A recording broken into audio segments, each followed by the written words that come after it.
pagiku cerahku, matahari bersinar, ku gendong tas merahku di pundak. Selamat pagi semua, ku nantikan dirimu di depan kelasmu, menantikan kami. Guruku tersayang, guru tercinta.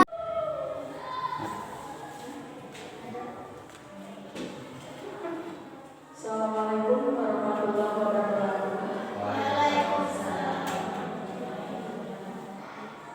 Bismillahirrahmanirrahim. Innalhamdulillah nahmaduhu wa nasta'inuhu wa nastaghfiruhu wa na'udzu billahi min syururi anfusina may yahdihillahu fala mudilla lahu wa may yudlil fala hadiya lahu. Amma ba'du.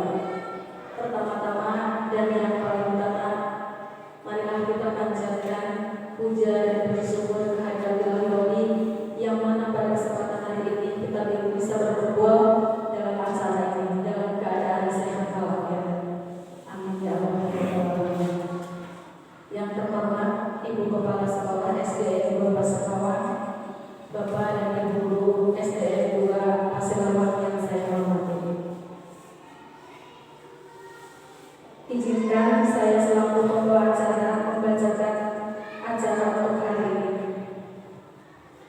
Diseminasi budaya positif. Susunan acaranya: satu, pembukaan; yang kedua, sambutan dari kepala sekolah; tiga, acara inti; empat, doa atau doa. Marilah kita buka acara ini dengan bacaan Bismillah bersama-sama. Bismillahirrahmanirrahim. Acara selanjutnya, acara yang kedua, yaitu sambutan dari Ibu Kepala Sekolah SDN 2 Pasekawan. Waktu dan tempat kepadanya kami persilakan.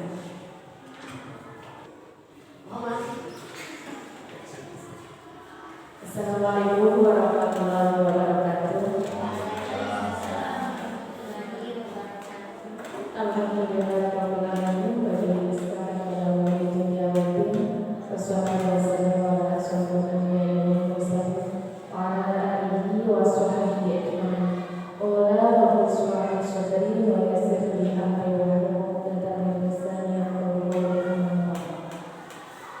Yang saya hormati Ibu Agus Suciati sebagai calon guru penggerak angkatan 11 Kabupaten Ciamis.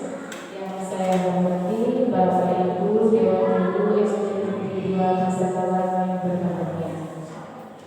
Alhamdulillah pada pagi hari ini kita bisa berkumpul dalam keadaan sehat walafiat. Kita bisa mendengarkan dan pemaparan dari CPP kita tentang budaya positif. Salam serta salam semoga terlimpah curahkan kepada dengan kita agar Muhammad SAW. Semoga kita semuanya diikuti sekali umat beliau di dalam alamin. Amin ya rabbal alamin. Alhamdulillah saya bersyukur dan saya ucapkan terima kasih kepada Bu Agus Suciati karena Bu Agus Suciati menyelenggarakan inseminasi budaya positif, di mana di sini Ibu Agus Suciati berbagi apa itu budaya positif dengan rekan-rekan beliau yang ada di SD Negeri 2 Paselawan, berbagi ilmu di mana budaya positif ini sangat penting sekali dalam menciptakan lingkungan belajar yang mendukung dan memotivasi siswa. Dan motivasinya diharapkan itu siswa itu memang terbangun motivasi dari internal dan dalam diri mereka, supaya hal ini bisa berdampak jangka panjang.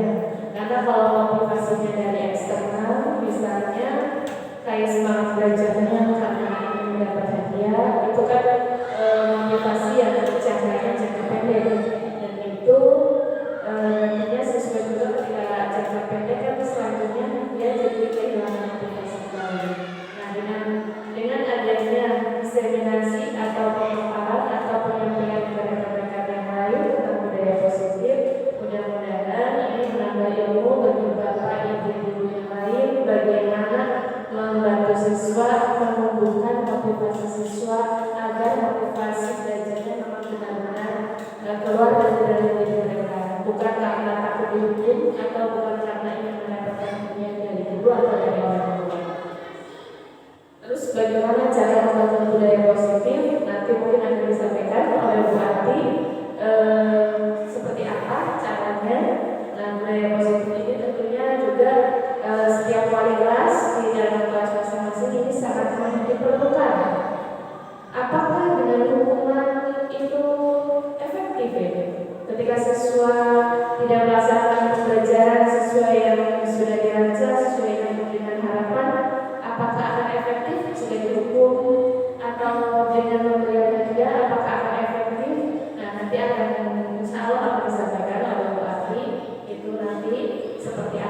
kemudian juga ada beberapa miskonsepsi yang oleh kita guru kadang-kadang masih dilaksanakan.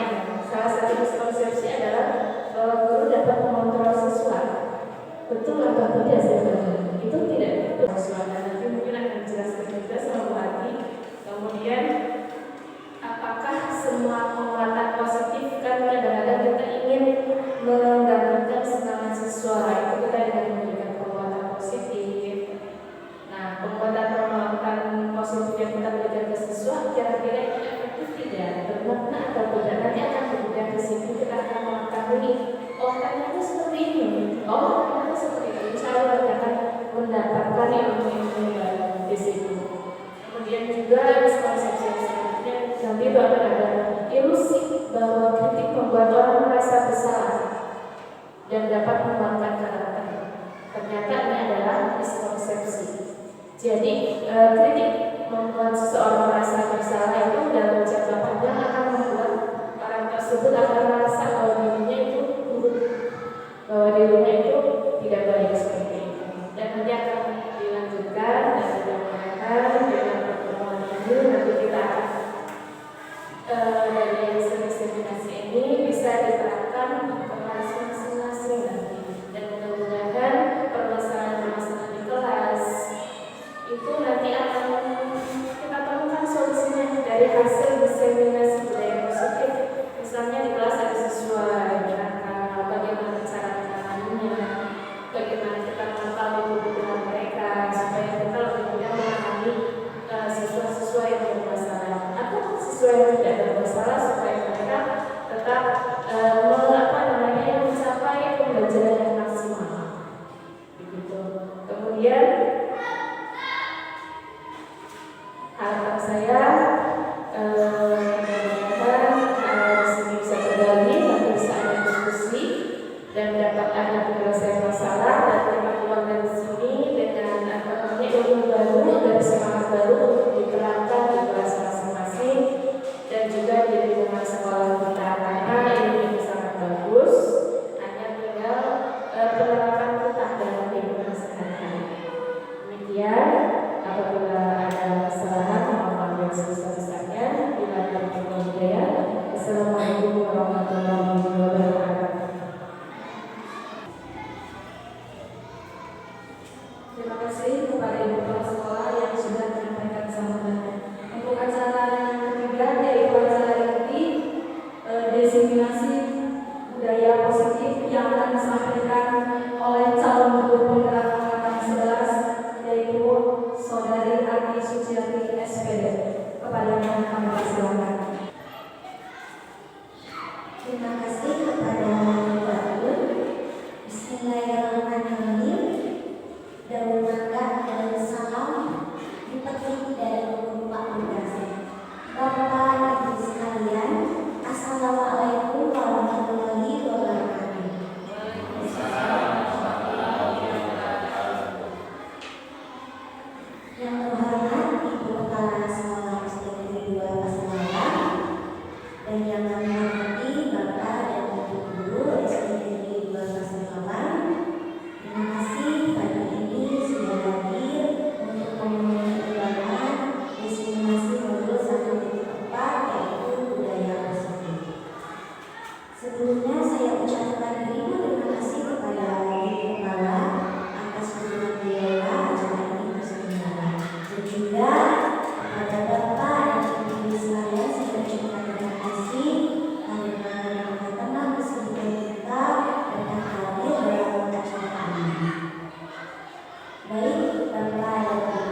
budaya positif. Nah, di sini budaya positif di sekolah yaitu nilai dan kebiasaan di sekolah yang berpihak pada murid agar mereka dapat berkembang menjadi pribadi yang kritis, berpengalaman, dan bertanggung jawab sesuai dengan profil pelajar Pancasila. Masih ingat Bapak dan Ibu sekalian profil pelajar Pancasila itu ada berapa? Ada 6. Yang pertama adalah beriman dan bertakwa. Kemudian beriman dan bertakwa, beramal mulia, berkebinekaan global, gotong royong, mandiri, kreatif, dan bernalar kritis. Itu adalah cerminan dari profil pelajar Pancasila yang dapat digunakan di sekolah kita dan nantinya untuk budaya positif. Nah, Bapak dan Ibu guru sekalian, di sini ada konsep utama budaya positif. Di sini yang pertama adanya perubahan paradigma belajar, kemudian yang kedua di sini positif, yang ketiga kebutuhan dasar manusia, yang keempat motivasi perilaku manusia, 5 restitusi atau posisi kontrol diri, kemudian yang keenam keyakinan belas, dan yang ketujuhnya segitiga restitusi.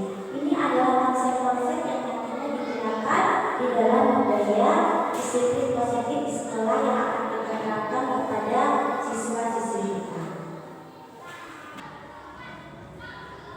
Baik Bapak dan Ibu guru, yang pertama perubahan paradigma belajar. Di sini dalam membangun budaya positif, sekolah dapat menyediakan lingkungan yang positif, yang aman dan nyaman agar siswa mampu berpikir, bertindak, dan menciptakan dengan merdeka, mandiri, dan bertanggung jawab. Jadi kita itu dalam melakukan pembelajaran di sekolah itu, lingkungan sekolahnya kita harus nyaman dan aman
Nah, dari yang disiplin positif tadi, maka di sini terdapat kebutuhan dasar manusia.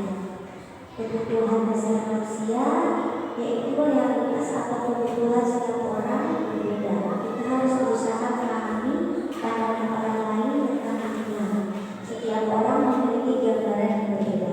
Nah, kita itu sebagai manusia itu pasti ingin mencintai, kita ingin dicintai, atau kita itu menginginkan kebebasan, menginginkan kesenangan dan kepuasan. Begitu juga dengan peserta didik kita.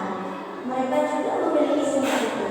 Ada peserta didik yang ingin diperhatikan dengan mencari perhatian guru, ya. Kemudian ada peserta didik yang ingin terlihat, wah saya itu di sini itu paling menguasai di antara semuanya. Kemudian ada peserta didik yang memiliki kesenangan, ya. Jadi mereka senang melakukan hal-hal baru.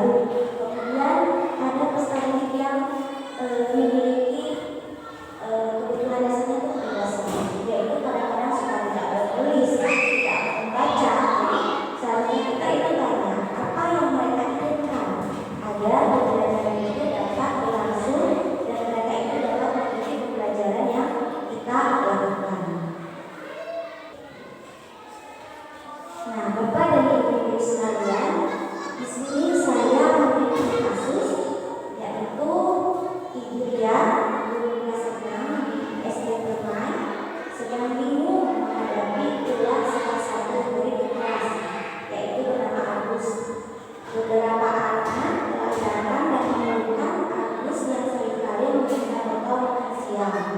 Mereka memaksa, jika Anda menghadapi situasi seperti Ibu Ria, apa yang akan Anda lakukan? Menurut Anda, kira-kira apa alasan Agus melakukan hal itu? Pasti sekolah itu ada yang mereka dari sekalian yang seperti itu. Mereka itu suka mengambil makanan temannya tanpa memberitahu dulu. Kemudian nanti temannya yang diambil bekalnya itu menangis, kemudian mengadu ke bapak ibu. Nah, bagaimana untuk solusinya? Yaitu kita tanyakan dulu ya kepada Agus. Pasti setidaknya ketika Agus melakukan hal itu ada tujuannya. Apa motif yang sebenarnya? Jadi kita sebagai guru harus menelusuri dulu apa penyebab Agus melakukan seperti itu. Apakah dia itu seperti yang tadi, yang 4 dasar tadi ya, kebutuhan manusia, ada kesenangan, ada kebebasan, kemudian ada kekuasaan, ya. Apakah yang Agus lakukan itu kesenangan, ataukah yang Agus lakukan itu adalah suatu kekuasaan, karena mungkin Agus adalah murid yang paling sudah teman-temannya, atau mungkin Agus itu menyukai kebebasan.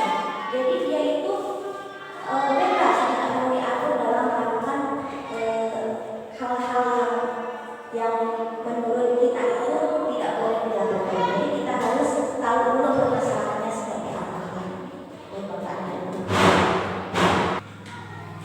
Baik Bapak dan Ibu guru sekalian, di sini dalam membahas tentang positif, Ibu Ria sebenarnya mencari tahu alasan Agus melakukan tindakan tersebut agar mengetahui kebutuhan mana yang sedang berusaha dipenuhi oleh Agus.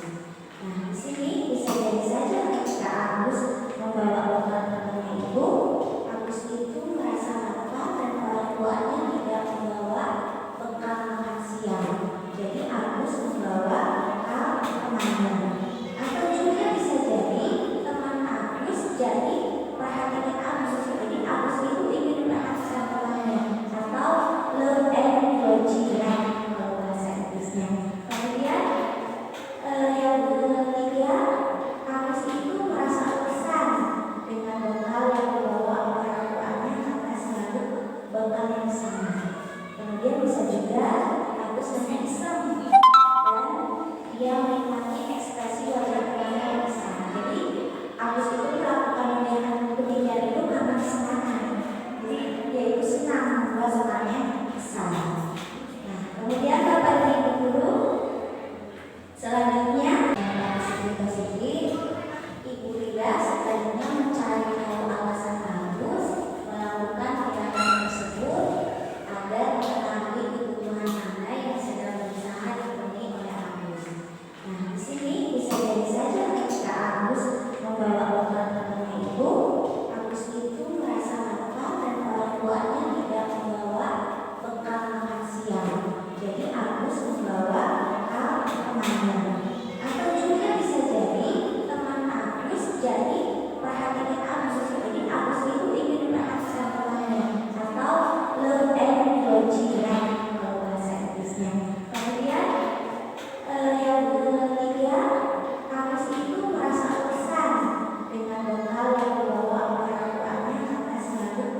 hal yang sama.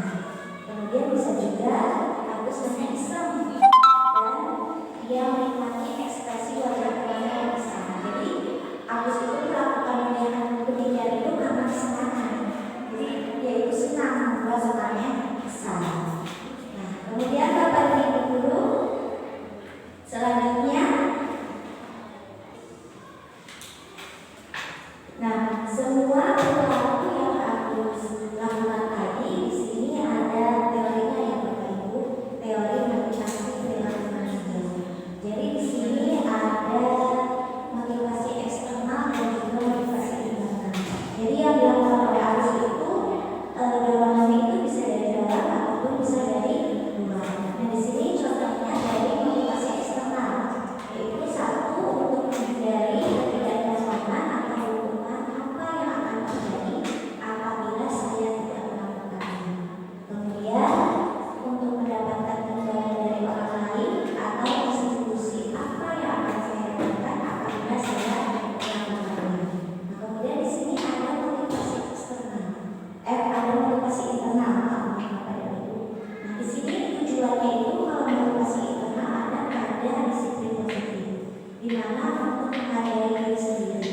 Saya akan menjadi orang yang seperti apa bila saya melakukannya. Nah, Bapak dan Ibu sekalian, di sini ada soal yang kita bisa kerjakan bersama-sama di sini ya. Nah, dari kasus yang tadi dari Agus itu, apakah termasuk ke dalam hukuman atau konsekuensi? Itu jenis-jenisnya itu banyak ya, yang mana yang termasuk hukuman atau konsekuensi. Nah, di sini kita akan mencoba mengelompokkan apakah dari permasalahan ini masuk ke dalam hukuman atau konsekuensi. Nah, Bapak dan Ibu akan saya coba yang nomor 1, lari mengelilingi lapangan basket 2 kali karena terlambat hadir di sekolah. Itu merupakan hukuman atau konsekuensi. Tentunya Bapak Ibu guru pasti pernah melakukan ya kepada anak melakukan konsekuensi atau hukuman. Nah, sekiranya yang kalimat ini termasuknya ke dalam yang mana? Hukuman atau konsekuensi? Hukuman. Oke. Kemudian yang kedua, membersihkan coretan yang dibuatnya di meja tulis itu termasuk hukuman atau konsekuensi? Konsekuensi. Kemudian yang ketiga, menggantikan kertas tugas teman yang telah dicoret-coret itu termasuk dalam yang mana? Hukuman atau konsekuensi? Konsekuensi. Kemudian berjemur di lapangan basket pukul 12 siang karena mengobrol dengan teman. Ini hukuman atau konsekuensi? Hukuman. Kemudian murid diminta berkelajang kaki sepanjang hari karena tidak menggunakan sepatu warna hitam sesuai dengan peraturan sekolah. Nah ini termasuk ke dalam hukuman atau konsekuensi ya Bapak dan Ibu? Hukuman atau konsekuensi? Hukuman. Kemudian yang terakhir, berdiri di depan kelas sambil mengangkat kaki satu karena tidak bisa menjawab pertanyaan. Ini tentu saja hukuman atau konsekuensi. Berdiri di depan kelas sambil mengangkat kaki satu karena tidak bisa menjawab pertanyaan. Hukuman atau konsekuensi? Hukuman. Mari kita lihat jawabannya dari yang Bapak Ibu sebutkan tadi. Mana yang termasuk hukuman dan mana yang termasuk dengan konsekuensi.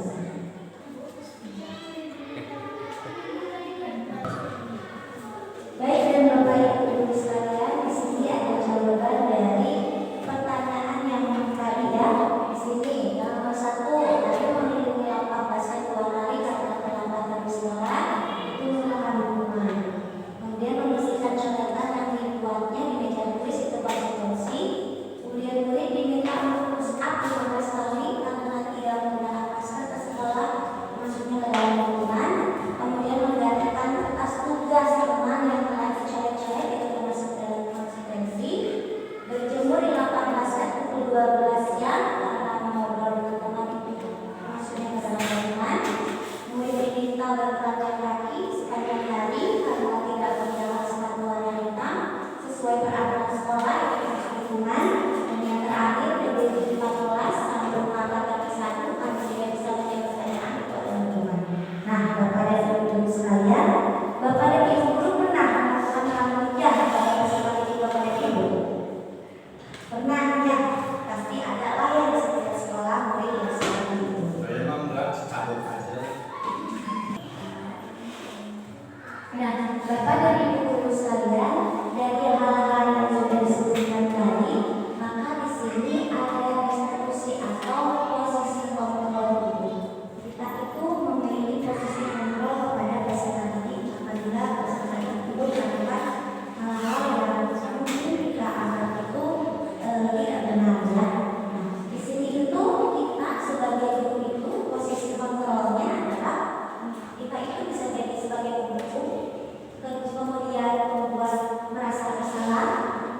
lagi kita juga guru itu bisa sebagai teman, posisi kontrolnya, atau juga sebagai pemantau dan juga sebagai manajer.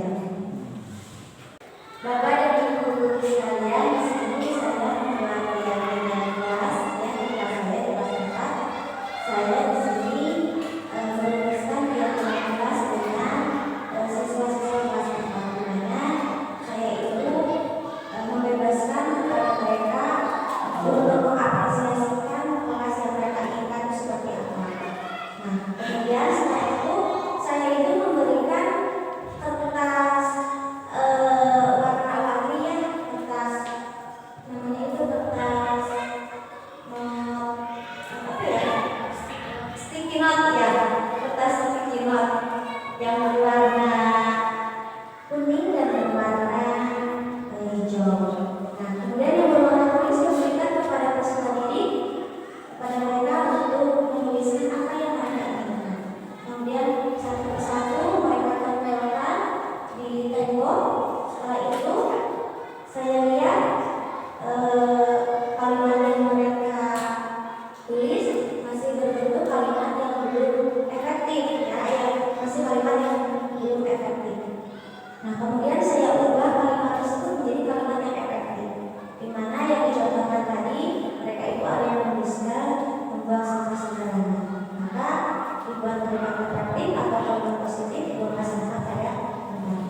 Setelah sudah selesai dengan apa yang mereka inginkan, kelas mereka, kelas ujian mereka, kemudian kita bersama-sama mendesain keyakinan kelas kita ya. Di sini ini seperti apa desainnya supaya nanti bisa ditempel di kelas. Kemudian saya mendesain bersama-sama dengan peserta didik. Nah, kemudian setelah itu mereka tempelkan secara bersama-sama keyakinan kelas yang sudah disepakati oleh kita.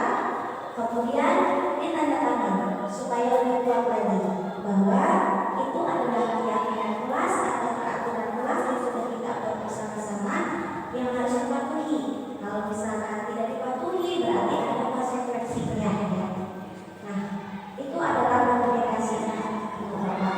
Kemudian selanjutnya, nah dari hasil keyakinan kelas tadi, maka di sini ada segitiga restitusinya.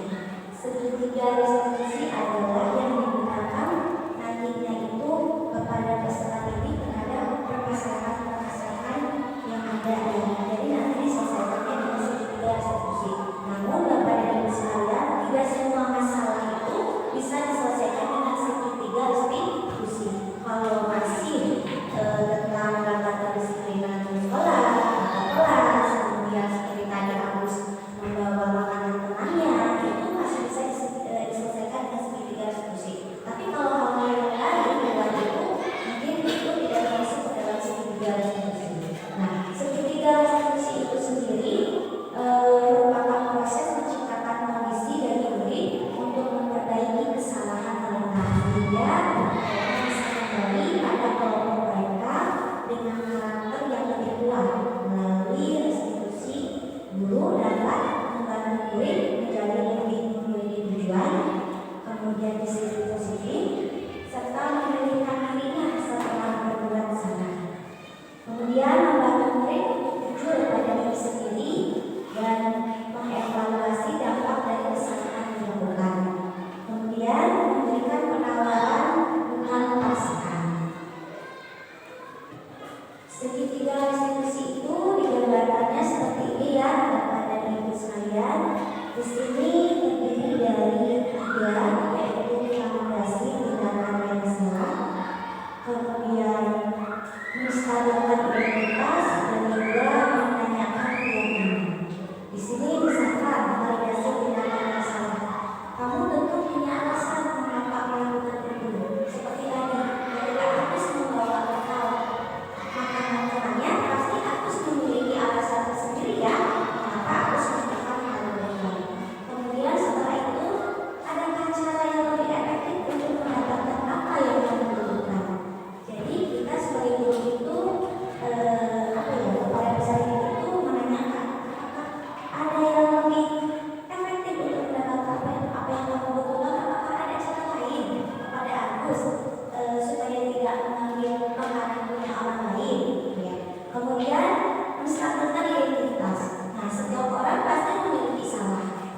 juga ya tidak memungkiri kita juga pernah melakukan kesalahan.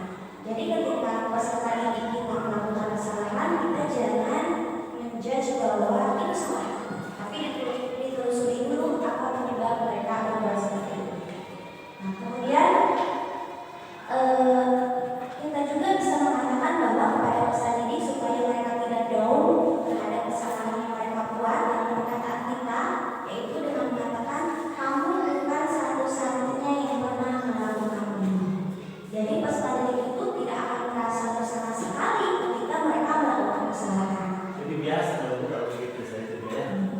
Kemudian nilai-nilai apa yang telah kita sepakati ketika sudah melakukan kesalahan, nah ya kita menanyakan terhadap nilai-nilai apa yang sudah kita sepakati di dalam di dalam keyakinan kelas kita. Nah seperti Agus tadi, Agus itu mengambil keyakinannya. Nilai apa sih yang Agus ambil dari sebuah keyakinan kelas kita buat? Ya, kemudian kamu ingin menjadi orang yang seperti apa bila kamu melakukan hal seperti itu? Itu adalah nilai-nilai yang ada pada keyakinan kelas yang sudah dibuat bersama. Nah, Bapak dan Ibu guru sekalian, di sini ada sebuah video dalam penerapan segitiga restitusi. Selamat menyaksikan.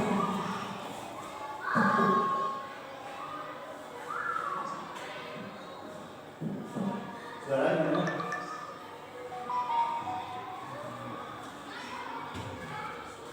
Suaranya nggak ada Bu.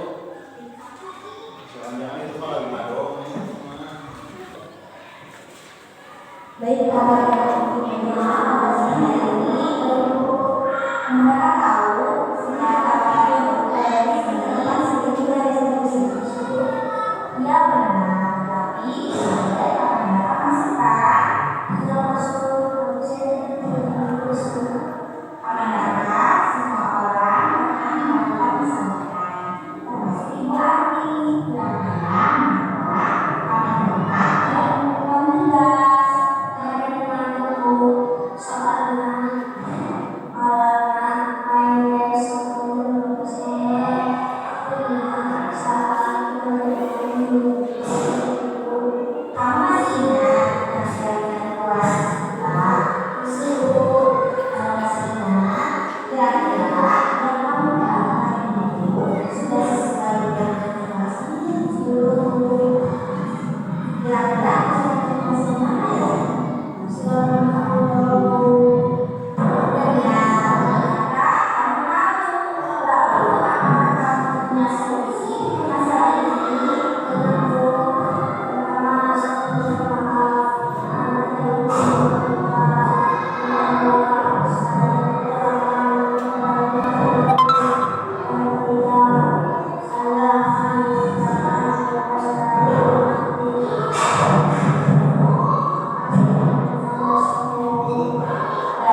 Terima kasih kepada calon guru penggerak angkatan 11 Ibu Ati Suciati SPD yang sudah memberikan pemaparannya tentang destinasi budaya positif. Dari awal saya selaku pembawa acara dari awal sampai akhir, mohon maaf atas segala kekurangan. Hasbunallahu wa ni'mal wakil. Wassalamualaikum warahmatullahi wabarakatuh. Waalaikumsalam warahmatullahi wabarakatuh. Guru tercinta, tanpamu apa jadinya aku? Tak bisa baca tulis, mengerti banyak hal.